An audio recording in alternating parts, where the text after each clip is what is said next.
Hi friends, ಉದ್ಯೋಗ ಮಾಹಿತಿ YouTube ಚಾನಲ್ಗೆ ತಮಗೆಲ್ಲರಿಗೂ ಆತ್ಮೀಯ ಸ್ವಾಗತ.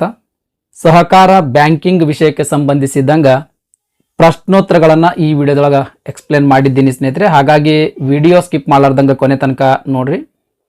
ಈ ಸಹಕಾರ ಬ್ಯಾಂಕಿಂಗ್ ಅಥವಾ ಕೋಆಪರೇಟಿವ್ ಬ್ಯಾಂಕಿಂಗ್ ವಿಷಯದ ಪ್ರಶ್ನೋತ್ತರಗಳಿಗೆ ಸಂಬಂಧಪಟ್ಟಂಗೆ 3 ವಿಡಿಯೋಗಳು ಈಗಾಗಲೇ ಅಪ್ಲೋಡ್ ಮಾಡಿದ್ದೀನಿ ಸ್ನೇಹಿತರೆ. ಇದು 4ನೇ ವಿಡಿಯೋ.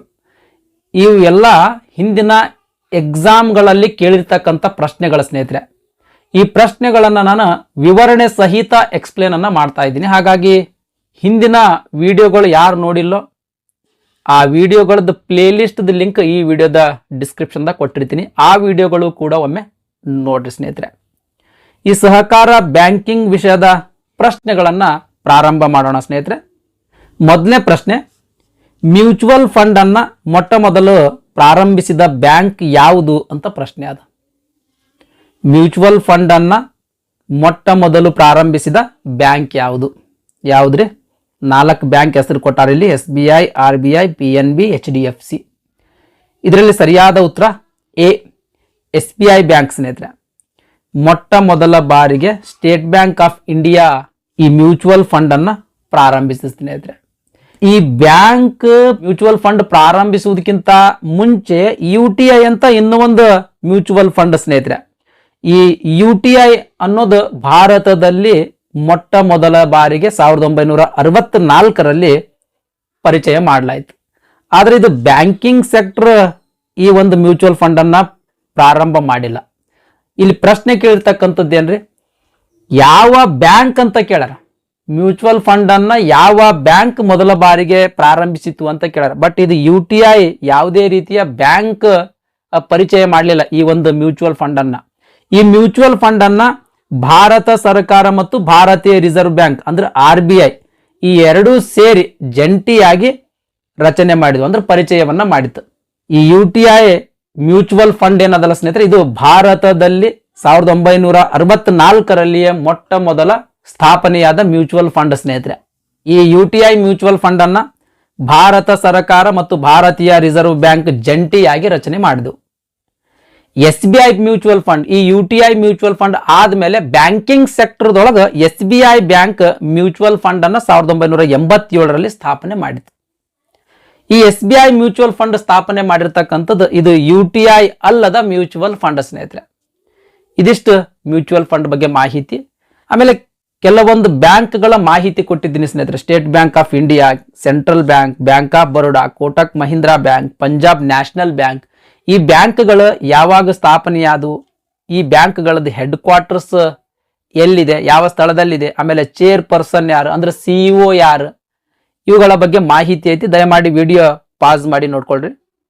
ನೆಕ್ಸ್ಟ್ ಪ್ರಶ್ನೆ, ಕ್ಯಾಮಲ್ CAMEL ಅಂತ ಅದ. ಈ ಕ್ಯಾಮೆಲ್ ಇದರ ಕಾರ್ಯವೈಖರಿಯ ಮೌಲ್ಯಮಾಪನ ಮಾಡುವ ಸಾಧನವಾಗಿದೆ.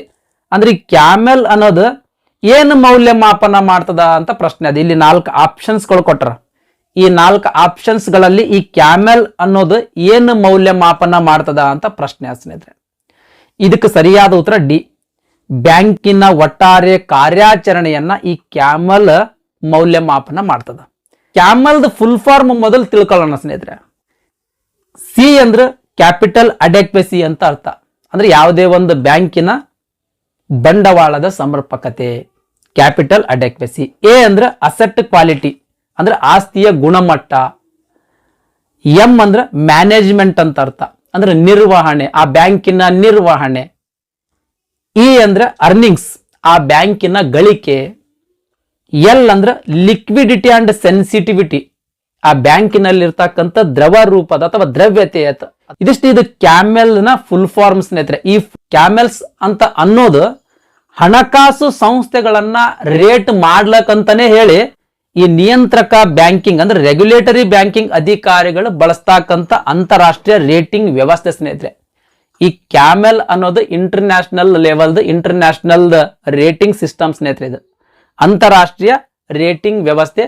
ಇದೇನಂದ್ರೆ ಬ್ಯಾಂಕ್ಗಳಿಗೆ ತನ್ನ ವ್ಯವಹಾರ ಆಮೇಲೆ ಆ ಬ್ಯಾಂಕ್ ಯಾವ ರೀತಿ ಕಾರ್ಯಾಚರಣೆ ಮಾಡುತ್ತಿದೆ ಅಂತ ಅನ್ನೋದ್ರ ಮೇಲೆ ರೇಟಿಂಗ್ ಅನ್ನ ಕೊಡ್ತದ. ಏನು ಒಳ್ಳೆ ಗುಣಮಟ್ಟದ ಬ್ಯಾಂಕ್ ಆಯ್ತು ಅಥವಾ ಕೆಟ್ಟ ಗುಣಮಟ್ಟದ ಬ್ಯಾಂಕ್ ಆಯ್ತು ಅಂತ ಅನ್ನೋದು ರೇಟಿಂಗ್ ಕೊಡ್ತದ. ಆ ರೇಟಿಂಗ್ 1ರಿಂದ 5 ರೇಟಿಂಗ್ ಇರ್ತದ. ಕ್ಯಾಮಲ್ ವ್ಯವಸ್ಥೆ ಒಟ್ಟು 6 ಅಂಶಗಳನ್ನ ರೇಟ್ ಮಾಡ್ತದ. ಈ ಕ್ಯಾಮಲ್ ಅನ್ನೋದು ಒಂದು ರೇಟಿಂಗ್ ಸಿಸ್ಟಮ್ ಏನದಲ್ಲ 6 ಅಂಶಗಳಿಗೆ ಸಂಬಂಧಿಸಿದಂಗ ರೇಟಿಂಗ್ ಕೊಡ್ತದ. ಮೊದಲನೇದು ಬಂಡವಾಳದ ಸಮರ್ಪಕತೆ, ಎರಡನೇದು ಆಸ್ತಿ ಗುಣಮಟ್ಟ, ನಿರ್ವಹಣೆ, ಗಳಿಕೆಗಳು, ದ್ರವ್ಯತೆ ಮತ್ತು ಸೂಕ್ಷ್ಮತೆ, ಇವುಗಳಿಗೆ ಸಂಬಂಧಿಸಿದಂಗ ರೇಟಿಂಗ್ ಕೊಡ್ತದ ಸ್ನೇಹಿತರೆ. ಯಾವುದು ಹಣಕಾಸು ಸಂಸ್ಥೆಗೆ ಒಂದು ರೇಟಿಂಗ್ ಅಂತ ಈ ರೇಟಿಂಗ್ ಸಿಸ್ಟಮ್ ಕೊಡ್ತಂತ ತಿಳ್ಕೊಡ್ರಿ, ಆ ಬ್ಯಾಂಕ್ ಅನ್ನ ನಾವು ಅಥವಾ ಆ ಹಣಕಾಸು ಸಂಸ್ಥೆಯನ್ನ ಅತ್ಯುತ್ತಮ ಸಂಸ್ಥೆ, ಅತ್ಯುತ್ತಮ ಹಣಕಾಸು ಸಂಸ್ಥೆ ಅಂತ ಪರಿಗಣಿಸಲಾಗ್ತದೆ. ಇನ್ ಕೇಸ್ ಈ ರೇಟಿಂಗ್ ಸಿಸ್ಟಮ್ ಯಾವುದೇ ಒಂದು ಹಣಕಾಸು ಸಂಸ್ಥೆಗೆ 5 ರೇಟಿಂಗ್ ಕೊಡ್ತಂತ ತಿಳ್ಕೊಳ್ರಿ, 5 ಸ್ಟಾರ್ ಕೊಡ್ತಂತ ತಿಳ್ಕೊಳ್ರಿ, ಅದು ಅತಿ ಕೆಟ್ಟದಾದಂತ ಹಣಕಾಸು ಸಂಸ್ಥೆ ಅಂತ ಪರಿಗಣಿಸಲಾಗ್ತದೆ. ಬಂಡವಾಳ ಸಮರ್ಪಕತೆ ಅಥವಾ ಕ್ಯಾಪಿಟಲ್ ಅಡೆಕ್ವೆಸಿ ಯಾವ ಆಧಾರದ ಮೇಲೆ ರೇಟ್ ಮಾಡ್ತದ ಅಂತ ಅನ್ನೋದ್ರ ಬಗ್ಗೆ ನೋಡೋದಾದ್ರೆ, ಯಾವುದೇ ಒಂದು ಬ್ಯಾಂಕಿಂದ ಸಾಲಗಾರರು, ಯಾವುದೇ ಒಂದು ಬ್ಯಾಂಕಿನ ಸಾಲಗಾರರು ತಮ್ಮ ಸಾಲಗಳನ್ನ ಮರುಪಾವತಿ ಮಾಡದೇ ಇರತಕ್ಕಂತ ಸಂದರ್ಭದಲ್ಲಿ ಆ ಬ್ಯಾಂಕ್ ಯಾವ ರೀತಿ ಕಾರ್ಯಾಚರಣೆ ಮುಂದುವರಿಸ್ತಾ ಇದೆ ಅಂತ ಅನ್ನೋದ್ರ ಮೇಲೆ ಈ ಕ್ಯಾಪಿಟಲ್ ಅಡೆಕ್ವೆಸಿ ರೇಟಿಂಗ್ ಕೊಡ್ಲಾಗ್ತದೆ. ನೆಕ್ಸ್ಟ್ ಆಸ್ತಿ ಗುಣಮಟ್ಟ. ಯಾವುದೇ ಬ್ಯಾಂಕಿನ ಅದರ ಹೂಡಿಕೆ ಅಂದ್ರೆ ಇನ್ವೆಸ್ಟ್ಮೆಂಟ್ ಮಾಡೋದಾಗ್ಲಿ, ಆಮೇಲೆ ಸಾಲದ ಬಂಡವಾಳ, ಎಷ್ಟು ಸಾಲ ಕೊಟ್ಟದ ಈ ಬ್ಯಾಂಕ್ ಅಂತ ಅನ್ನೋದು, ಈ ಸಾಲದ ಬಂಡವಾಳ ಮತ್ತು ಇತರ ಸ್ವತ್ತುಗಳ ಆಧಾರದ ಮೇಲೆ ಈ ಬ್ಯಾಂಕಿನ ಅಪಾಯವನ್ನ ಅಳಿತಕ್ಕಂತ ಒಂದಿದು ಅಸೆಟ್ ಕ್ವಾಲಿಟಿ ಮೌಲ್ಯಮಾಪನ. ನೆಕ್ಸ್ಟ್ ಮ್ಯಾನೇಜ್ಮೆಂಟ್, ನಿರ್ವಹಣೆ. ಒಂದು ಸಂಸ್ಥೆಯು ಹಣಕಾಸಿನ ಒತ್ತಡಕ್ಕೆ ಸರಿಯಾಗಿ ಪ್ರತಿಕ್ರಿಯಿಸ್ಲಕ್ಕೆ ಸಮರ್ಥ ಅದಾಯನಿ ಇಲ್ಲ ಅಂತ ಈ ಮ್ಯಾನೇಜ್ಮೆಂಟ್ ಮೌಲ್ಯಮಾಪನ ನಿರ್ಧಾರ ಮಾಡ್ತದೆ. ನೆಕ್ಸ್ಟ್ ಯಾವುದೇ ಒಂದು ಬ್ಯಾಂಕ್ ತನ್ನ ಚಟುವಟಿಕೆಗಳನ್ನ ಉಳಿಸಿಕೊಳ್ಳಲಕ್ಕ, ತನ್ನ ಚಟುವಟಿಕೆಗಳನ್ನ ವಿಸ್ತರಿಸ್ಲಕ್ಕ ಮತ್ತು ಸ್ಪರ್ಧಾತ್ಮಕವಾಗಿ ಉಳಿಲಕ್ಕ ಗಳಿಕೆಯನ್ನ ಉತ್ಪಾದಿಸುವ ಬ್ಯಾಂಕಿನ ಸಾಮರ್ಥ್ಯತೆಯನ್ನ ಈ ಗಳಿಕೆಯ ಮೌಲ್ಯಮಾಪನ ನಿರ್ಧರಿಸ್ತದೆ. Next liquidity and sensitivity. ಬ್ಯಾಂಕಿನ ದ್ರವ್ಯತೆಯನ್ನ ನಿರ್ಣಯಿಸ್ಲಕ್ಕ, ಆಮೇಲೆ ಪರೀಕ್ಷಕರ ಬಡ್ಡಿ ದರದ ಅಪಾಯದ ಸೂಕ್ಷ್ಮತೆ, ಸುಲಭವಾಗಿ ನಗದಾಗಿ ಪರಿವರ್ತಿಸಬಹುದಾದ ಸ್ವತ್ತುಗಳ ಲಭ್ಯತೆ, ಅಂದ್ರೆ ಆ ಬ್ಯಾಂಕಿನಲ್ಲಿ ಎಷ್ಟು ಕ್ಯಾಶ್, ಲಿಕ್ವಿಡಿಟಿ ಕ್ಯಾಶ್ ಎಷ್ಟೈತಿ ಅಂತ ಅನ್ನೋದು ಸಾಮರ್ಥ್ಯ ಈ ಲಿಕ್ವಿಡಿಟಿ ಸೆನ್ಸಿಟಿವಿಟಿ ಅನ್ನೋ ಒಂದು ಸೆನ್ಸಿಟಿವ್ ಅನ್ನೋದು ಮೌಲ್ಯಮಾಪನ ಮಾಡ್ತದೆ ಸ್ನೇಹಿತರೆ. ಇದಿಷ್ಟು ಕ್ಯಾಮೆಲ್ ಬಗ್ಗೆ ಮಾಹಿತಿ. ನೆಕ್ಸ್ಟ್ ಪ್ರಶ್ನೆ, Bharatiya state bank merchant banking ವಿಭಾಗವನ್ನ ಡ್ಯಾಶ್ ರಲ್ಲಿ ಪ್ರಾರಂಭಿಸಿತು ಅಂತ ಪ್ರಶ್ನೆ ಅದ. ಯಾವ ವರ್ಷದಲ್ಲಿ ಪ್ರಾರಂಭಿಸಿತು ಅಂತ ಪ್ರಶ್ನೆ ಅದ. SBI ಬ್ಯಾಂಕ್ ಮರ್ಚೆಂಟ್ ಬ್ಯಾಂಕಿಂಗ್ ವಿಭಾಗ ಯಾವ ವರ್ಷದಲ್ಲಿ ಪ್ರಾರಂಭಿಸಿತು ಅಂತ ಪ್ರಶ್ನೆ ಅದ. ಇದಕ್ಕೆ ಸರಿಯಾದ ಉತ್ತರ ಬಿ, 1972ರಲ್ಲಿ ಪ್ರಾರಂಭಿಸಿತು. ಭಾರತೀಯ ಸ್ಟೇಟ್ ಬ್ಯಾಂಕ್ ಅಥವಾ SBI ಬ್ಯಾಂಕ್ ಮರ್ಚೆಂಟ್ ಬ್ಯಾಂಕಿಂಗ್ ವಿಭಾಗವನ್ನ 1972ರಲ್ಲಿ ಪ್ರಾರಂಭಿಸಿತು ಸ್ನೇಹಿತರೆ. ಮರ್ಚೆಂಟ್ ಬ್ಯಾಂಕಿಂಗ್ ಅಂದ್ರೆ ಏನು? ಮರ್ಚೆಂಟ್ ಬ್ಯಾಂಕಿಂಗ್ ಅನ್ನೋದು ಒಂದು ರೀತಿಯ ಬ್ಯಾಂಕ್ ಇದು ಒಂದು ರೀತಿಯ ಬ್ಯಾಂಕಿಂಗ್ ಆಗಿದ್ದು, ಅದು ವಿಶೇಷ ಸೇವೆಗಳು ಮತ್ತು ಸಲಹೆಗಳನ್ನ ಸರ್ಕಾರಗಳಿಗೆ ಮತ್ತು ಹೆಚ್ಚಿನ ನಿವ್ವಳ ಮೌಲ್ಯದ ವ್ಯಕ್ತಿಗಳಿಗೆ ನೀಡ್ತದ. ಈ ಮರ್ಚೆಂಟ್ ಬ್ಯಾಂಕಿಂಗ್ ವಿಭಾಗ ಅನ್ನೋದು ಒಂದು ಬ್ಯಾಂಕಿಂಗ್ ಇದ್ದಂಗ. ಈ ಬ್ಯಾಂಕ್ ಏನ್ ಮಾಡ್ತಂದ್ರೆ ಕೆಲವು ಸ್ಪೆಷಲ್ ಸರ್ವಿಸ್ಗಳನ್ನ, ಆಮೇಲೆ ಕೆಲವು ಸ್ಪೆಷಲ್ ಅಡ್ವೈಸ್ಗಳನ್ನ, ಸಲಹೆಗಳನ್ನ ಸರ್ಕಾರಗಳಿಗೆ ನೀಡ್ತದ. ಈ ಸರ್ಕಾರಗಳಿಗೆ ನೀಡುವುದರ ಜೊತೆಗೆ ಹೆಚ್ಚಿನ ಆದಾಯ ಇರ್ತಕ್ಕಂಥ ವ್ಯಕ್ತಿಗಳಿಗೆ ನೀಡ್ತದ. ಈ ರೀತಿ ಸೇವೆ ನೀಡ್ತಕ್ಕಂಥ ವಿಭಾಗಕ್ಕೆ ನಾವು ಮರ್ಚೆಂಟ್ ಬ್ಯಾಂಕಿಂಗ್ ವಿಭಾಗ ಅಂತ ಕರಿತೀವಿ. ಸ್ಟೇಟ್ ಬ್ಯಾಂಕ್ ಆಫ್ ಇಂಡಿಯಾ ಅಥವಾ SBI ಬ್ಯಾಂಕ್ 1972ರಲ್ಲಿ ಪ್ರತ್ಯೇಕ ಮರ್ಚೆಂಟ್ ಬ್ಯಾಂಕಿಂಗ್ ವಿಭಾಗವನ್ನ ಸ್ಥಾಪಿಸಿತು. ಸ್ಟೇಟ್ ಬ್ಯಾಂಕ್ ಆಫ್ ಇಂಡಿಯಾ ಪ್ರತ್ಯೇಕ ಮರ್ಚೆಂಟ್ ಬ್ಯಾಂಕಿಂಗ್ ವಿಭಾಗವನ್ನ ಸ್ಥಾಪಿಸಿದ ಮೊದಲ ಭಾರತೀಯ ವಾಣಿಜ್ಯ ಬ್ಯಾಂಕ್ ಸ್ನೇಹಿತರೆ, ನೆನ್ಪಿಡ್ರಿ. ಪ್ರತ್ಯೇಕ ಮರ್ಚೆಂಟ್ ಬ್ಯಾಂಕಿಂಗ್ ವಿಭಾಗವನ್ನ ಸ್ಥಾಪಿಸಿದ ಮೊಟ್ಟ ಮೊದಲ ಕಮರ್ಷಿಯಲ್ ಬ್ಯಾಂಕ್ ಅಥವಾ ವಾಣಿಜ್ಯ ಬ್ಯಾಂಕ್ ಯಾವುದು ಅಂತಂದ್ರೆ ಅದು SBI ಬ್ಯಾಂಕ್ ಸ್ನೇಹಿತರೆ. ಭಾರತೀಯ ರಿಸರ್ವ್ ಬ್ಯಾಂಕ್ 1967ರಲ್ಲಿ ಗ್ರಿನ್ಲೆಸ್ ಬ್ಯಾಂಕ್ಗೆ ಮೊದಲ ಬಾರಿಗೆ ಮರ್ಚೆಂಟ್ ಬ್ಯಾಂಕಿಂಗ್ ಸೇವೆಗಳಿಗೆ ಪರವಾನಗಿಯನ್ನ ನೀಡಿತು, ಲೈಸೆನ್ಸ್ ಅನ್ನ ನೀಡಿತು. ನ್ಯಾಷನಲ್ ಗ್ರಿನ್ಲೆಸ್ ಬ್ಯಾಂಕ್ 1969ರಲ್ಲಿ ಮರ್ಚೆಂಟ್ ಬ್ಯಾಂಕಿಂಗ್ ಸೇವೆಗಳನ್ನ ಪ್ರಾರಂಭಿಸಿತು. ನಂತರ ಸಿಟಿ ಬ್ಯಾಂಕ್ 1970ರಲ್ಲಿ, ICICI ಬ್ಯಾಂಕ್ 1974ರಲ್ಲಿ ಮರ್ಚೆಂಟ್ ಬ್ಯಾಂಕಿಂಗ್ ಸೇವೆಗಳನ್ನ ಪ್ರಾರಂಭಿಸುವುದು ಸ್ನೇಹಿತರೆ. ಇದಿಷ್ಟು ಮರ್ಚೆಂಟ್ ಬ್ಯಾಂಕಿಂಗ್ಗೆ ಸಂಬಂಧಿಸಿದಂತ ಮಾಹಿತಿಯಾಗಿತ್ತು. ನೆಕ್ಸ್ಟ್ ಪ್ರಶ್ನೆ, ಲೀಡ್ ಬ್ಯಾಂಕ್ ಯೋಜನೆಯನ್ನು ಕೆಳಗಿನ ಯಾವ ನಗರಗಳಿಗೆ ವಿನಾಯಿತಿ ನೀಡಲಾಗಿದೆ ಅಂತ ಪ್ರಶ್ನೆ ಅದ. ಲೀಡ್ ಬ್ಯಾಂಕ್ ಯೋಜನೆಯನ್ನ ಕೆಳಗಿನ ಯಾವ ನಗರಗಳಿಗೆ ವಿನಾಯಿತಿ ನೀಡಲಾಗಿದೆ ಅಂತ ಪ್ರಶ್ನೆ ಅದ. ಇದಕ್ಕೆ ಸರಿಯಾದ ಉತ್ತರ ಡಿ. ಈ ದೆಹಲಿ ಮತ್ತು ಮುಂಬೈ ನಗರಗಳಿಗೆ ವಿನಾಯಿತಿಯನ್ನ ನೀಡಿರ್ತಕ್ಕಂಥದ್ದು ಸ್ನೇಹಿತರೆ. ಲೀಡ್ ಬ್ಯಾಂಕ್ ಯೋಜನೆ ಅಂದ್ರೆ ಏನು ಅಂತ ಅನ್ನೋದ್ರ ಬಗ್ಗೆ ಅದ್ರ ಬಗ್ಗೆ ಮಾಹಿತಿ ನೋಡೋಣ ಸ್ನೇಹಿತರೆ. ಲೀಡ್ ಬ್ಯಾಂಕ್ ಯೋಜನೆಯನ್ನ ಭಾರತೀಯ ರಿಸರ್ವ್ ಬ್ಯಾಂಕ್ 1969ರಲ್ಲಿ ಪರಿಚಯ ಮಾಡಿತು. ಗ್ರಾಮೀಣ ಪ್ರದೇಶಗಳಿಗೆ ಬ್ಯಾಂಕಿಂಗ್ ಮತ್ತು ಸಾಲವನ್ನ ಒದಗಿಸಲಕ್ಕ ಇದನ್ನ ವಿನ್ಯಾಸಗೊಳಿಸಲಾಗಿತ್ತು. ಈ ಲೀಡ್ ಬ್ಯಾಂಕ್ ಯೋಜನೆ ಯಾವುದಕ್ಕಾಗಿ ವಿನ್ಯಾಸಗೊಳಿಸಲಾಗಿತ್ತು? ಗ್ರಾಮೀಣ ಪ್ರದೇಶಗಳಿಗೆ ಬ್ಯಾಂಕಿಂಗ್ ಸೇವೆಗಳನ್ನ ಒದಗಿಸುವುದಕ್ಕಾಗಿ, ಆಮೇಲೆ ಸಾಲಗಳನ್ನ ಒದಗಿಸುವುದಕ್ಕಾಗಿ ಇದನ್ನ ವಿನ್ಯಾಸಗೊಳಿಸಲಾಗಿತ್ತು. ಗಾಡ್ಗಿಲ್ ಅಧ್ಯಯನ ಗುಂಪು ಮತ್ತು ಬ್ಯಾಂಕರ್ಗಳ ಸಮಿತಿ ಈ ಯೋಜನೆಯನ್ನ ಸೂಚಿಸಿತು. ಲೀಡ್ ಬ್ಯಾಂಕಿಂಗ್ ಯೋಜನೆಯನ್ನ ಸೂಚಿಸಿದ ಅಥವಾ ಶಿಫಾರಸು ಮಾಡಿದ ಸಮಿತಿ ಯಾವುದು ಅಂತ ಕೇಳಿದ್ರೆ 2 ಸಮಿತಿ ನಿಮಗೆ ನೆನಪು ಬರ್ಬೇಕು. ಒಂದನೇದು ಗಾಡ್ಗಿಲ್ ಅಧ್ಯಯನ ಗುಂಪು, ಎರಡನೇದು ಬ್ಯಾಂಕರ್ಗಳ ಸಮಿತಿ. ಈ 2 ಸಮಿತಿಗಳು ಈ ಲೀಡ್ ಬ್ಯಾಂಕ್ ಯೋಜನೆಯನ್ನ ಸ್ಥಾಪಿಸುವುದಕ್ಕೆ ಶಿಫಾರಸನ್ನ ಮಾಡಿದ್ದು. ಈ ಶಿಫಾರಸಿನ ಅನ್ವಯ ಭಾರತೀಯ ರಿಸರ್ವ್ ಬ್ಯಾಂಕ್ 1969ರಲ್ಲಿ ಈ ಲೀಡ್ ಬ್ಯಾಂಕ್ ಯೋಜನೆಯನ್ನ ಪರಿಚಯ ಮಾಡಿತು ಸ್ನೇಹಿತರೆ, ಅಥವಾ ಯೋಜನೆಯನ್ನ ಜಾರಿಗೆ ತಂತು. ಈ ಯೋಜನೆಯ ಪ್ರಮುಖ ಉದ್ದೇಶಗಳೇನು? ಈ ಲೀಡ್ ಬ್ಯಾಂಕ್ ಯೋಜನೆಯ ಪ್ರಮುಖ ಉದ್ದೇಶಗಳೇನು ಅಂತ ಅನ್ನೋದ್ರ ಬಗ್ಗೆ ನೋಡೋದಾದ್ರೆ ಇಲ್ಲಿ ಉದ್ದೇಶಗಳ ಲಿಸ್ಟ್ ಕೊಟ್ಟಿದ್ದೀನಿ ಸ್ನೇಹಿತರೆ. ದಯಮಾಡಿ ವಿಡಿಯೋವನ್ನ ಒಮ್ಮೆ ಪಾಸ್ ಮಾಡಿ ನೋಡ್ಕೊಳ್ರಿ. ಮುಂಬೈ ಮತ್ತು ದೆಹಲಿಯಂತಹ ಮೋಸ್ಟ್ ಇಂಪಾರ್ಟೆಂಟ್ ಸ್ನೇಹಿತರೆ ಇದು. ಮುಂಬೈ ಮತ್ತು ದೆಹಲಿಯಂತಹ ಈ ಮಹಾನಗರಗಳ ಈ ಲೀಡ್ ಬ್ಯಾಂಕ್ ಯೋಜನೆಯಿಂದ ವಿನಾಯಿತಿಯನ್ನ ಪಡೆದಿರ್ತಕ್ಕಂಥದ್ದು. ಅಂದ್ರೆ ಮೆಟ್ರೋಪಾಲಿಟನ್ ಸಿಟಿ ಅಂತ ಏನಿರ್ತದಲ್ಲ, ಮೆಟ್ರೋಪಾಲಿಟನ್ ಸಿಟಿ, ಆ ಸಿಟಿಗಳಿಗೆ ಈ ಲೀಡ್ ಬ್ಯಾಂಕ್ ಯೋಜನೆ ಅನ್ವಯ ಆಗುವುದಿಲ್ಲ ಸ್ನೇಹಿತರೆ. ನೆಕ್ಸ್ಟ್ ಪ್ರಶ್ನೆ, ಕೆಳಗಿನ ಯಾವ ಬ್ಯಾಂಕಿಂಗ್ ಪರಿಕಲ್ಪನೆಗಳು ಕೈಗೆಟಕುವ ವೆಚ್ಚದಲ್ಲಿ ಬ್ಯಾಂಕಿಂಗ್ ಸೇವೆಗಳ ವಿತರಣೆಗೆ ಒಟ್ಟು ನೀಡುತ್ತವೆ ಅಂತ ಪ್ರಶ್ನೆ ಅದ. ಇದಕ್ಕೆ ಸರಿಯಾದ ಉತ್ತರ ಆರ್ಥಿಕ ಸೇರ್ಪಡೆ. ಆರ್ಥಿಕ ಸೇರ್ಪಡೆ, ಫೈನಾನ್ಸಿಯಲ್ ಇನ್ಕ್ಲೂಷನ್ ಅಂತ ಬರ್ತದೆ. ಫೈನಾನ್ಷಿಯಲ್ ಇನ್ಕ್ಲೂಷನ್ ಈ ಫೈನಾನ್ಷಿಯಲ್ ಇನ್ಕ್ಲೂಷನ್ ಅತಿ ಕೈಗೆಟುಕುವ ವೆಚ್ಚದಲ್ಲಿ ಬ್ಯಾಂಕಿಂಗ್ ಸೇವೆಗಳನ್ನ ವಿತರಿಸ್ತ ಸ್ನೇಹಿತರೆ. ಆರ್ಥಿಕ ಸೇರ್ಪಡೆ ಅಥವಾ ಫಿನಾನ್ಷಿಯಲ್ ಇನ್ಕ್ಲೂಷನ್ ಬಗ್ಗೆ ನೋಡೋಣ ಸ್ನೇಹಿತರೆ. ಆರ್ಥಿಕ ಸೇರ್ಪಡೆ ಅನ್ನೋದು ಒಂದು ಪರಿಕಲ್ಪನೆ. ಸಾಂಪ್ರದಾಯಿಕವಾಗಿ ಹಿಂದುಳಿದವರು ಅಥವಾ ಬ್ಯಾಂಕಿಂಗ್ ವಲಯದಿಂದ ಹೊರಗಿಡಲ್ಪಟ್ಟವರನ್ನ ಸೇರಿದಂತೆ ಹೆಚ್ಚಿನ ಜನಸಂಖ್ಯೆಗೆ ಬ್ಯಾಂಕಿಂಗ್ ಮತ್ತು ಹಣಕಾಸು ಸೇವೆಗಳನ್ನ ಒದಗಿಸುವ ಗುರಿಯನ್ನ ಈ ಆರ್ಥಿಕ ಸೇರ್ಪಡೆ ಹೊಂದಿರ್ತದೆ. ಹಣಕಾಸು ಸೇರ್ಪಡೆಯನ್ನ ಉತ್ತೇಜಿಸುವ ಮೂಲಕ ಬ್ಯಾಂಕ್ಗಳು ವಿಶಾಲವಾದ ಗ್ರಾಹಕರ ನೆಲೆಯನ್ನ ತಲುಪಿಸಲಕ್ಕ ಪ್ರಯತ್ನವನ್ನ ಪಡ್ತಿರ್ತಕ್ಕಂಥದ್ದು. ಇದು ಕೈಗೆಟಕುವ ವೆಚ್ಚದಲ್ಲಿ ಬ್ಯಾಂಕಿಂಗ್ ಸೇವೆಗಳ ವಿತರಣೆಗೆ ಕೊಡುಗೆಯನ್ನ ನೀಡ್ತದೆ ಸ್ನೇಹಿತರೆ. ಇದು ಮೂಲಭೂತ ಉಳಿತಾಯ ಖಾತೆಗಳು, ಕೈಗೆಟಕುವ ಸಾಲಗಳು ಮತ್ತು ವಿವಿಧ ಸಾಮಾಜಿಕ ಆರ್ಥಿಕ ಗುಂಪುಗಳ ಅಗತ್ಯಗಳಿಗೆ ಅನುಗುಣವಾಗಿ ಇತರ ಹಣಕಾಸು ಉತ್ಪನ್ನಗಳಂತಹ ಸೇವೆಗಳನ್ನು ಕೂಡ ಈ ಆರ್ಥಿಕ ಸೇರ್ಪಡೆ ಒದಗಿಸ್ತದೆ ಸ್ನೇಹಿತರೆ. ಇದಿಷ್ಟು ಫೈನಾನ್ಷಿಯಲ್ ಇನ್ಕ್ಲೂಷನ್ ಅಥವಾ ಆರ್ಥಿಕ ಸೇರ್ಪಡೆಯ ಬಗ್ಗೆ ಮಾಹಿತಿಯಾಗಿತ್ತು. ನೆಕ್ಸ್ಟ್ ಪ್ರಶ್ನೆ, ಸಾಲಗಳು ಮತ್ತು ಮುಂಗಡಗಳು, ಲೋನ್ಸ್ ಅಂಡ್ ಅಡ್ವಾನ್ಸಸ್ ಅಂತ ಕರೀತಾರೆ. ಲೋನ್ಸ್ ಅಂಡ್ ಅಡ್ವಾನ್ಸಸ್, ಓಕೆ ರೀ, ಅಡ್ವಾನ್ಸಸ್. ಈ ಲೋನ್ಸ್ ಅಂಡ್ ಅಡ್ವಾನ್ಸಸ್ ಬ್ಯಾಂಕ್ ಒದಗಿಸುವ ಕೆಳಗಿನ ಯಾವ ವರ್ಗಗಳ ಅಡಿಯಲ್ಲಿ ಬರುತ್ತವೆ ಅಂತ ಪ್ರಶ್ನೆ ಅದ. ಈ ಲೋನ್ಸ್ ಅಂಡ್ ಅಡ್ವಾನ್ಸಸ್ ಬ್ಯಾಂಕಿನ ಯಾವ ವರ್ಗಗಳಲ್ಲಿ ಬರ್ತದ, ಯಾವ ಅಡಿಯಲ್ಲಿ, ಯಾವ ಹೆಡ್ನೊಳಗೆ ಬರ್ತದ ಅಂತ ಪ್ರಶ್ನೆ ಅದ. ಏನು ಆಸ್ತಿಗಳು ಅಂದ್ರೆ ಅಸೆಟ್, ಹೊಣೆಗಾರಿಕೆಗಳು ಅಂದ್ರೆ ಲೈಬಿಲಿಟಿಯೋ, ವೆಚ್ಚನು ಅಂದ್ರೆ ಎಕ್ಸ್ಪೆನ್ಸಸ್ ಅಥವಾ ಮೇಲಿನ ಯಾವುದು ಅಲ್ಲ.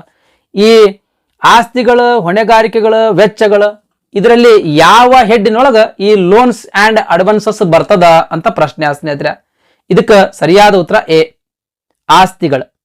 ಈ ಲೋನ್ಸ್ ಅಂಡ್ ಅಡ್ವಾನ್ಸಸ್ ಅಥವಾ ಸಾಲಗಳು ಮತ್ತು ಮುಂಗಡಗಳು ಬ್ಯಾಂಕಿನ ಆಸ್ತಿಗಳ ವರ್ಗಗಳ ಅಡಿಯಲ್ಲಿ ಬರ್ತದ. ಈ ಸಾಲಗಳು ಮತ್ತು ಮುಂಗಡಗಳ ಬಗ್ಗೆ ನೋಡೋಣ ಸ್ನೇಹಿತರೆ. ಬ್ಯಾಂಕ್ ಒದಗಿಸುವ ಸಾಲಗಳು ಮತ್ತು ಮುಂಗಡಗಳನ್ನ ಆಸ್ತಿ ಅಂತ ಪರಿಗಣಿಸಲಾಗ್ತದೆ, ಅಸೆಟ್ ಅಂತ ಪರಿಗಣಿಸಲಾಗ್ತದೆ. ಈ ಲೋನ್ ಅಂಡ್ ಅಡ್ವಾನ್ಸಸ್ ಅಂತ ಏನದಲ್ಲ, ಈ ಬ್ಯಾಂಕ್ ಒದಗಿಸ್ತಕ್ಕಂಥ ಲೋನ್ಸ್ ಅಂಡ್ ಅಡ್ವಾನ್ಸಸ್ಗಳು ಆಸ್ತಿ ಅಂತ ಪರಿಗಣನೆ ಮಾಡ್ತಂದ್ರೆ ಅಸೆಟ್ ಅಂತ ಪರಿಗಣನೆ ಮಾಡಲಾಗ್ತದೆ. ಬ್ಯಾಂಕಿನ ಬ್ಯಾಲೆನ್ಸ್ ಶೀಟ್ ಒಳಗ ಸಾಲಗಳು ಮತ್ತು ಮುಂಗಡಗಳ ಬ್ಯಾಂಕಿನ ಸಾಲಗಾರರಿಗೆ ಸಾಲ ನೀಡಿದ ಹಣವನ್ನ ಪ್ರತಿನಿಧಿಸ್ತದ. ಆಸ್ತಿಗಳಂದ್ರೆ ಏನ್ರಿ? ಭವಿಷ್ಯದ ಪ್ರಯೋಜನಗಳನ್ನ ಒದಗಿಸುವ ಆರ್ಥಿಕ ಸಂಪನ್ಮೂಲಗಳು. ಅಂದ್ರೆ ಭವಿಷ್ಯದೊಳಗೆ ಇನ್ಕಮ್ ಕೊಡ್ಬೇಕು ಅಂತವಕ್ಕೆ ನಾವು ಅಸೆಟ್ ಅಂತ ಕರಿತೀವಿ. ಈ ಬ್ಯಾಂಕಿನ ಸಂದರ್ಭದಲ್ಲಿ ನೋಡೋದಾದ್ರೆ ಲೋನ್ ಏನ್ ಕೊಡ್ತದಲ್ರಿ, ಲೋನ್ ಇನ್ ಫ್ಯೂಚರ್ ಒಳಗ ಇಂಟ್ರೆಸ್ಟ್ ಅನ್ನೋ ಒಂದು ಇನ್ಕಮ್ ಕೊಡ್ತದ. ಹೌದಾ? ಅದಕ್ಕೆ ನಾವು ಇದನ್ನ ಅಸೆಟ್ ಅಂತ ಕನ್ಸಿಡರ್ ಮಾಡಿರ್ತಕ್ಕಂಥದ್ದು ಸ್ನೇಹಿತರೆ. ಹಾಗಾಗಿ ಬ್ಯಾಂಕ್ ಒದಗಿಸ್ತಕ್ಕಂಥ ಲೋನ್ಸ್ ಅಂಡ್ ಅಡ್ವಾನ್ಸಸ್ಗಳ ಈ ಅಸೆಟ್ ವರ್ಗಗಳ ಅಡಿಯಲ್ಲಿ ಬರ್ತಾವ ಸ್ನೇಹಿತರೆ. ನೆಕ್ಸ್ಟ್ ಪ್ರಶ್ನೆ, ಪ್ರಧಾನಮಂತ್ರಿ ಸುರಕ್ಷಾ ಬಿಮಾ ಯೋಜನೆಯ ಅಡಿಯಲ್ಲಿ ವಾರ್ಷಿಕ ಪ್ರೀಮಿಯಂ ಎಷ್ಟು ಅಂತ ಪ್ರಶ್ನೆಯನ್ನ ಕೇಳಿರ್ತಕ್ಕಂಥದ್ದು. ಇದಕ್ಕೆ ಸರಿಯಾದ ಉತ್ತರ ಎ, 12 ರೂಪಾಯಿ ಸ್ನೇಹಿತರೆ. ಪ್ರಧಾನಮಂತ್ರಿ ಸುರಕ್ಷಾ ಬಿಮಾ ಯೋಜನೆಯ ಅಡಿಯಲ್ಲಿ ವರ್ಷಿಗೆ 12 ರೂಪಾಯಿ ಪ್ರೀಮಿಯಂ ಅನ್ನು ಕಂತನ್ನು ತುಂಬಬೇಕು. ಈ ಪ್ರಧಾನಮಂತ್ರಿ ಸುರಕ್ಷಾ ಬಿಮಾ ಯೋಜನೆಯ ಬಗ್ಗೆ ನೋಡೋಣ ಸ್ನೇಹಿತರೆ. ಅದಕ್ಕಿಂತ ಮುಂಚೆಗೆ ಇದಕ್ಕೆ ಸಂಬಂಧಿಸಿದಂಗ, ಈ ಯೋಜನೆಗೆ ಸಂಬಂಧಿಸಿದಂಗ ಇನ್ನೊಂದು ಪ್ರಶ್ನೆ ಅದ, ಆ ಪ್ರಶ್ನೆಯನ್ನು ಕೂಡ ನೋಡೋಣ ಸ್ನೇಹಿತರೆ. ಪ್ರಧಾನಮಂತ್ರಿ ಸುರಕ್ಷಾ ಬಿಮಾ ಯೋಜನೆಯು ಈ ಕೆಳಗಿನವುಗಳಲ್ಲಿ ಯಾವುದಾಗಿದೆ ಅಂತ ಪ್ರಶ್ನೆ ಅದ. ಈ ಪ್ರಧಾನಮಂತ್ರಿ ಸುರಕ್ಷಾ ಬಿಮಾ ಯೋಜನೆ ಯಾವುದಕ್ಕೆ ಸಂಬಂಧಿಸಿದ ಅಂತ ಪ್ರಶ್ನೆ ಅದ. ಈ ಆಪ್ಷನ್ಗಳಲ್ಲಿ ಸರಿಯಾದ ಉತ್ತರ ಸಿ, ಇದು ಒಂದು ಅಪಘಾತ ವಿಮಾ ಯೋಜನೆ, ಆಕ್ಸಿಡೆಂಟಲ್ ಇನ್ಶೂರೆನ್ಸ್ ಸ್ಕೀಮ್. ಇದು ಆಕ್ಸಿಡೆಂಟಲ್ ಇನ್ಶೂರೆನ್ಸ್ ಸ್ಕೀಮ್ ಸ್ನೇಹಿತರೆ. ಇದು ಪ್ರಧಾನಮಂತ್ರಿ, ಇದು ಪ್ರಧಾನ ಆಗ್ಬೇಕು ಸ್ನೇಹಿತರೆ. ಇದು ಪ್ರಧಾನಮಂತ್ರಿ ಬಿಮಾ ಯೋಜನೆಯನ್ನ ಮೇ 9, 2015 ಪ್ರಧಾನಮಂತ್ರಿ ನರೇಂದ್ರ ಮೋದಿ ಅವರು ಪ್ರಾರಂಭಿಸಿದ್ರು ಸ್ನೇಹಿತರೆ. ಈ ಯೋಜನೆ 1 ವರ್ಷದ ವೈಯಕ್ತಿಕ ಅಪಘಾತ ವಿಮಾ ಯೋಜನೆಯಾಗಿದ್ದು, ಅಂದ್ರೆ ಅಪಘಾತ ಆಕ್ಸಿಡೆಂಟಲ್ ಒಂದು ಇನ್ಶೂರೆನ್ಸ್ ಸ್ಕೀಮ್ ಆಗಿದ್ದು, ಅಪಘಾತದಿಂದ ಸಾವು ಅಥವಾ ಅಂಗವೈಕಲ್ಯದ ವಿರುದ್ಧ ರಕ್ಷಣೆಯನ್ನ ನೀಡ್ತದ. ಅಪಘಾತ ಆಗಿ ಸಾವು ಸಂಭವಿಸಿತು ಅಥವಾ ಅಪಘಾತವಾಗಿ ಕಂಪ್ಲೀಟ್ಲಿ ಅವನಿಗೆ ಅಂಗವೈಕಲ್ಯ ಆಯ್ತು ಅಂದ್ರ ಅದಕ್ಕೆ ರಕ್ಷಣೆಯನ್ನ ನೀಡ್ತದೆ. ರಕ್ಷಣೆ ಯಾವ ರೀತಿ ನೀಡ್ತದ್ರಿ?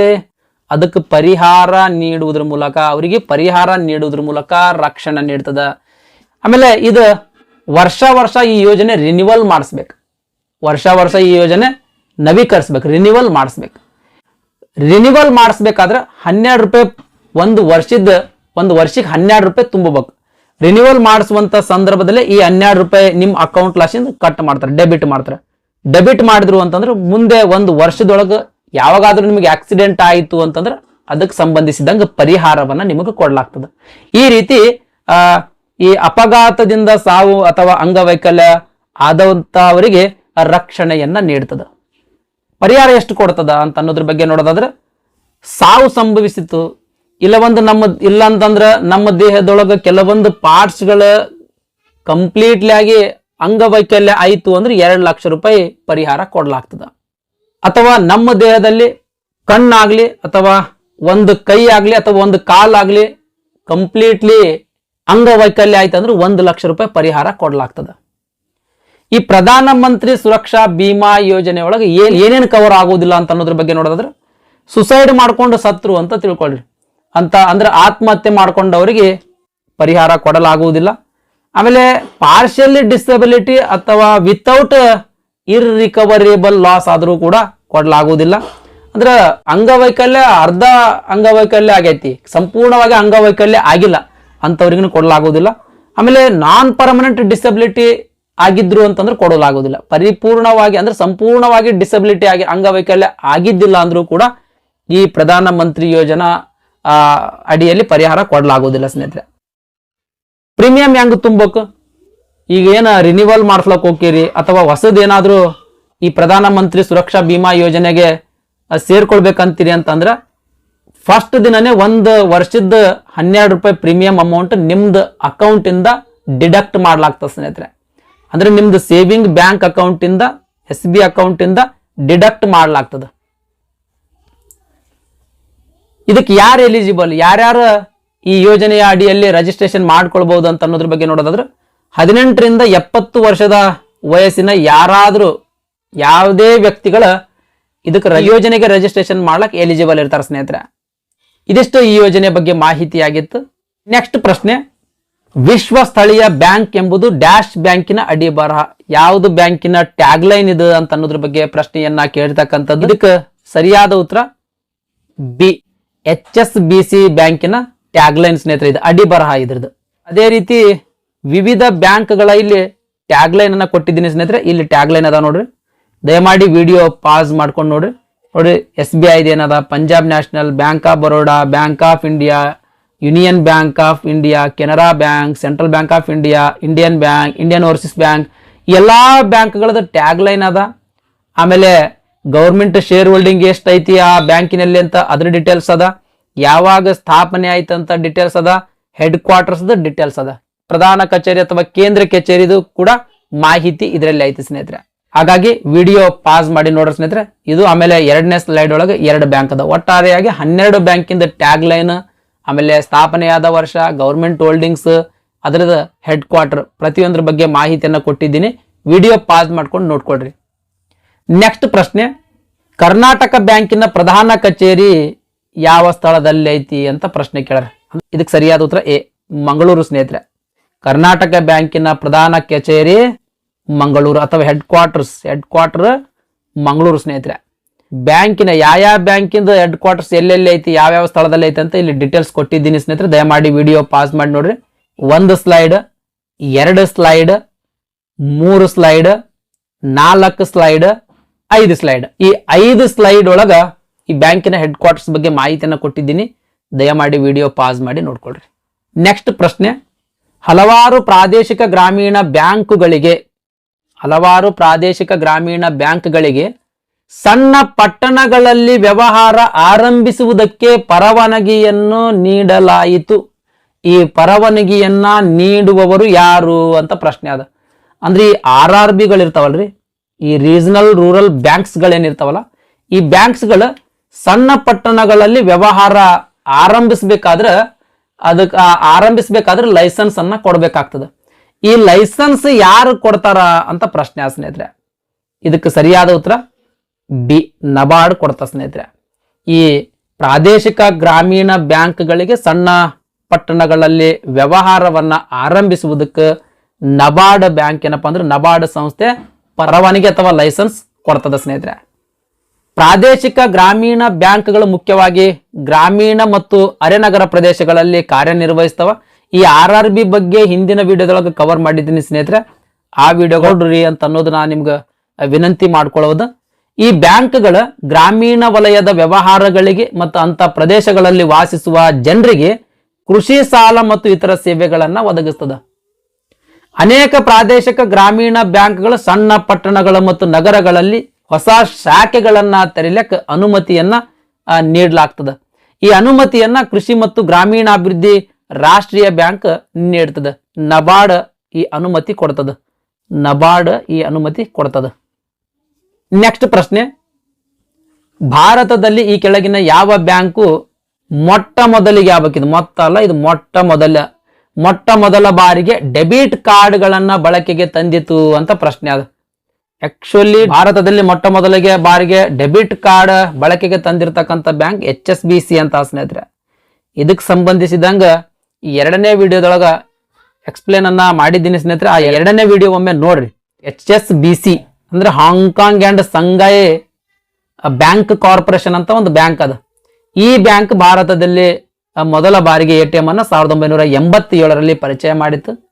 ಈ ATM ಅನ್ನ ಮುಂಬೈನ ಅಂಧೇರಿ ಪೂರ್ವದಲ್ಲಿ ಸ್ಥಾಪನೆ ಮಾಡಲಾಯಿತು. ನೆಕ್ಸ್ಟ್ ಪ್ರಶ್ನೆ, ಕೆಳಗಿನವುಗಳಲ್ಲಿ ಯಾವುದು ಶೆಡ್ಯೂಲ್ಡ್ ವಾಣಿಜ್ಯ ಬ್ಯಾಂಕ್ ಅಲ್ಲ ಅಂತ ಕೇಳ್ಯಾರ. ಕಮರ್ಷಿಯಲ್ ಬ್ಯಾಂಕ್ ಅಲ್ಲ, ಸ್ಕೆಡ್ಯೂಲ್ಡ್ ಕಮರ್ಷಿಯಲ್ ಬ್ಯಾಂಕ್ ಅಲ್ಲ ಅಂತ ಪ್ರಶ್ನೆ ಕೇಳ್ಯಾರ. ಇದಕ್ಕೆ ಸರಿಯಾದ ಉತ್ತರ ಡಿ, ನಬಾರ್ಡ್ ಅನ್ನೋದು ಸ್ಕೆಡ್ಯೂಲ್ಡ್ ಕಮರ್ಷಿಯಲ್ ಬ್ಯಾಂಕ್ ಅಲ್ಲ ಸ್ನೇಹಿತರೆ. ಇಲ್ಲಿ ಲೀಸ್ಟ್ ಆಫ್ ಸ್ಕೆಡ್ಯೂಲ್ಡ್ ಕಮರ್ಷಿಯಲ್ ಅಥವಾ ಸ್ಕೆಡ್ಯೂಲ್ಡ್ ವಾಣಿಜ್ಯ ಬ್ಯಾಂಕ್ಗಳ ಲೀಸ್ಟ್ ಅನ್ನ ಕೊಟ್ಟಿದ್ದೀನಿ ಸ್ನೇಹಿತರೆ. ದಯಮಾಡಿ ವಿಡಿಯೋ ಪಾಸ್ ಮಾಡಿ ನೋಡ್ರಿ. ನೆಕ್ಸ್ಟ್ ಪ್ರಶ್ನೆ, ಡ್ಯಾಶ್ ಸಂಸ್ಥೆಯು ಭಾರತದಲ್ಲಿ ಸ್ವಾತಂತ್ರ್ಯ ನಂತರ ಸಣ್ಣ ಕೈಗಾರಿಕೆಗಳು, ಗುಡಿ ಕೈಗಾರಿಕೆಗಳು ಮತ್ತು ಗ್ರಾಮೋದ್ಯೋಗ ಕೈಗಾರಿಕೆಗಳಿಗೆ ಅಭಿವೃದ್ಧಿಯಾಗಲು ಸಹಕಾರಿಯಾಗಿದೆ ಅಂತ ಪ್ರಶ್ನೆ ಆದ. ಇದಕ್ಕೆ ಸರಿಯಾದ ಉತ್ತರ ಡಿ, ನಬಾರ್ಡ್ ಸ್ನೇಹಿತರೆ. ನಬಾರ್ಡ್ ಎಂಬ ಸಂಸ್ಥೆ ಭಾರತದಲ್ಲಿ ಸ್ವಾತಂತ್ರ್ಯದ ನಂತರ ಸಣ್ಣ ಕೈಗಾರಿಕೆಗಳಿಗೆ, ಗುಡಿ ಕೈಗಾರಿಕೆಗಳಿಗೆ ಗ್ರಾಮೋದ್ಯೋಗ ಕೈಗಾರಿಕೆಗಳಿಗೆ ಅಭಿವೃದ್ಧಿಯಾಗುವುದಕ್ಕೆ ಸಹಕಾರಿಯಾಗಿರ್ತಕ್ಕಂಥದ್ದು. ನಬಾರ್ಡ್ ಫುಲ್ ಫಾರ್ಮ್ ನೋಡೋದಾದ್ರೆ national bank for agriculture and rural development. ಇದು ನಬಾರ್ಡ್ ಫುಲ್ ಫಾರ್ಮ್ ಸ್ನೇಹಿತರೆ. NABARD full form national bank for agriculture and rural development bank ಅನ್ನೋದು ನಬಾರ್ಡ್ನ ಫುಲ್ ಫಾರ್ಮ್. ಭಾರತದಲ್ಲಿ ಸಣ್ಣ ಕೈಗಾರಿಕೆಗಳು, ಗುಡಿ ಕೈಗಾರಿಕೆಗಳು ಮತ್ತು ಇತರ ಗ್ರಾಮೀಣ ಯೋಜನೆಗಳ ಅಭಿವೃದ್ಧಿಗೆ ಈ ನಬಾರ್ಡ್ ಸಂಸ್ಥೆ ಕಾರಣವಾಗಿರ್ತಕ್ಕಂಥದ್ದು. ನಬಾರ್ಡ್ ಅನ್ನ 1982ರಲ್ಲಿ ಸಂಸತ್ತಿನ ಕಾಯ್ದೆ ಮೂಲಕ ಸ್ಥಾಪನೆ ಮಾಡಲಾಯಿತು. ಇದು ಕೃಷಿ, ಸಣ್ಣ ಪ್ರಮಾಣದ ಕೈಗಾರಿಕೆಗಳು, ಗೃಹ ಮತ್ತು ಗ್ರಾಮೀಣ ಕೈಗಾರಿಕೆಗಳು, ಕರಕುಶಲ ಮತ್ತು ಇತರ ಗ್ರಾಮೀಣ ಕರಕುಶಲ ಪ್ರಚಾರ ಮತ್ತು ಅಭಿವೃದ್ಧಿಗಾಗಿ ಸಾಲ ಮತ್ತು ಇತರ ಸೌಲಭ್ಯಗಳನ್ನ ಒದಗಿಸ್ತದ ಮತ್ತು ಈ ಎಲ್ಲಾ ಸೆಕ್ಟರ್ಗಳನ್ನ ಈ ಒಂದು ಸಂಸ್ಥೆ ನಿಯಂತ್ರಿಸ್ತದೆ ಸ್ನೇಹಿತರೆ. ಇನ್ನು ನಬಾರ್ಡ್ ಬಗ್ಗೆ ಬಹಳ ವಿವರಣೆ ಐತೆ ಸ್ನೇಹಿತರೆ, ಅದಕ್ಕಾಗಿ ಒಂದು ಸಪರೇಟ್ ವಿಡಿಯೋ ಮಾಡೋಣ.